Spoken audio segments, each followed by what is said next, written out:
श्रीं क्लीं श्रीं कुबेराय अष्टलक्ष्मी मम गृहे धनं पूरय पूरय नमः।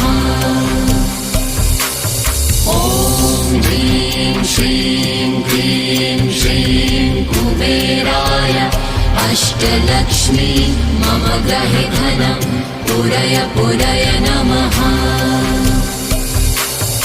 ॐ ह्रीं श्रीं क्लीं श्रीं कुबेराय अष्टलक्ष्मी मम गृहे धनं पूरय पूरय नमः।